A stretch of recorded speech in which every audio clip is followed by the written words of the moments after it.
This story unfolds during my tenure at a funeral home, where I served as the assistant to the funeral director. On a particular day, we were tasked with handling a comprehensive service, encompassing the preparation of the deceased, the funeral ceremony, and ultimately, the cremation process. Alongside the funeral director, I collaborated closely with another assistant named Alex. Over time, we had developed a strong rapport and efficient working dynamic.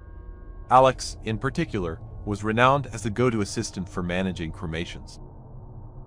The task seemed routine, except for one notable detail. The funeral attire was of the highest caliber, an Armani suit valued at over $4,000. This indicated that either the deceased or their family hailed from a wealthy background. The funeral ceremony proceeded smoothly. However, for the cremation, the family made a special request for the deceased to be fully dressed, opting for the same suit worn during the funeral ceremony as it held significant sentimental value. It was the deceased's favorite attire. There were two assistants aiding in the cremation process, myself and Alex. As we made preparations, I noticed Alex bringing an additional suit. Curious, I inquired about it, to which he explained his intention to change the suit before the cremation.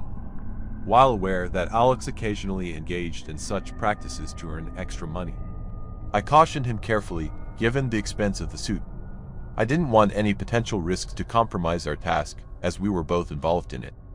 He reassured me, stating that he had already ensured the replacement suit matched in color and size.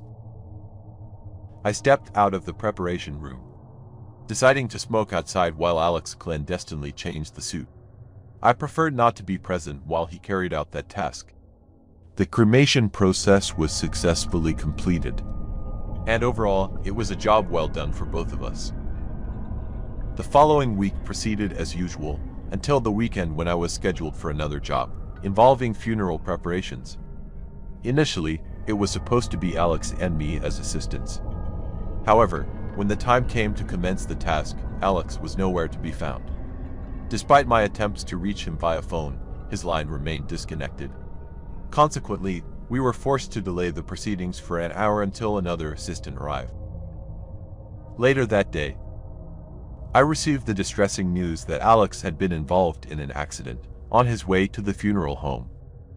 Apparently, he had left his cousin's wedding ceremony around noon and tragically met with a fatal car accident. It was mentioned that he was wearing an expensive Armani suit at the time.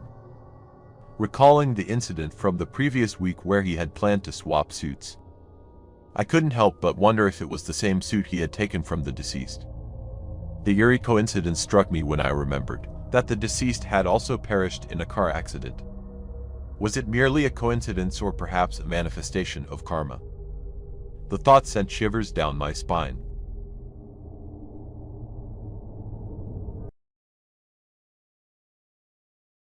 I was employed at a funeral home, where my responsibilities included assisting the funeral director with various tasks, including the occasional transportation of bodies using the funeral van. On one occasion, I was assigned the responsibility of transporting human remains across a neighboring state. The individual had tragically passed away in a traffic accident. Our destination was another branch of our funeral home located in that state. The funeral director at our branch was responsible for preparing the deceased. Following the transportation, the receiving funeral home would perform the final preparations for an open casket funeral. Regrettably, a minor scheduling hiccup arose when one of our funeral directors had to make an unexpected visit to the hospital.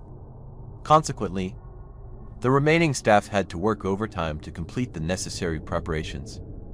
The deceased was finally ready for transport by 10 p.m., given that it was approximately a 5-hour journey ahead. We made the necessary arrangements for the transportation. Typically, our policy restricted acceptance of land transport requests to journeys under 8 hours, with the remains expected to be ready for collection no later than 10 a.m. in the morning. This policy meant that night journeys were not customary. However, due to the aforementioned mishap, I found myself undertaking an exception. a nighttime trip across state lines. I purchased a grande-sized cup of coffee along with 2 cheeseburgers for dinner, intending to consume them during the journey. The initial 3 hours of the trip proceeded smoothly. However, thereafter, the van began experiencing issues, feeling notably heavy. Despite being on a flat, straight road, it proved extremely challenging to maintain a speed of over 40 miles per hour. As someone accustomed to driving near the maximum speed limit, I found myself exceedingly bored. Smoking was prohibited during body transport, and the air conditioning had to remain on continuously. Thus, I resorted to listening to music and leisurely sipping my coffee to pass the time. 30 minutes later, with less than half of my coffee remaining, I opted to eat my burgers. Not having brought a water bottle, I chose to eat my burgers while I still have something to drink. Upon rummaging through the paper bag, I discovered only 1 burger, which came as a surprise. I distinctly remembered purchasing 2, and had even checked for both in the bag beforehand. Speculating that I might have inadvertently dropped one somewhere, I resigned myself to the possibility that someone else might have fortuitously found it. With 1 burger still in hand, I decided to let the matter go. As I was in the midst of eating my burger, suddenly the music ceased, and all the lights on the dashboard went out. The car audio system stopped functioning altogether. Frustrated by the apparent lack of maintenance on the funeral van, I voiced my discontent. Fortunately, the main lamp remained operational, allowing me to continue the journey. The interior of the van became enveloped in complete darkness and silence, save for the occasional rumble of road noise and the fleeting sounds of passing vehicles. The atmosphere quickly became uncomfortable, leaving me with no choice but to focus intently on the road, driving slowly toward my destination.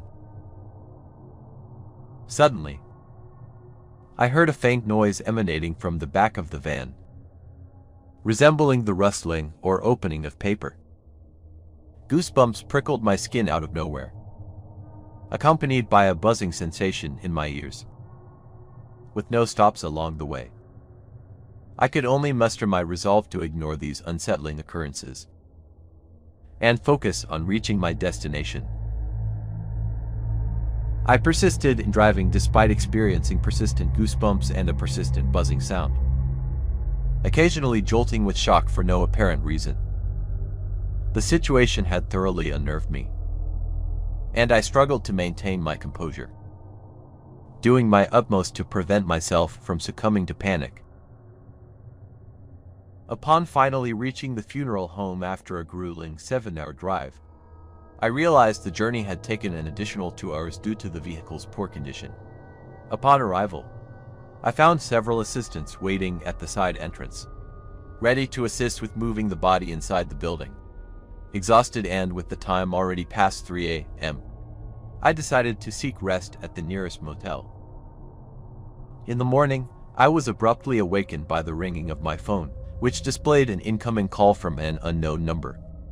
Upon answering, I was met with an onslaught of anger from the person on the other end, who turned out to be the funeral director. He expressed extreme frustration, accusing me of mishandling the deceased. According to him, there was burger wrapping paper found near the body, and even a small smudge of ketchup on its face.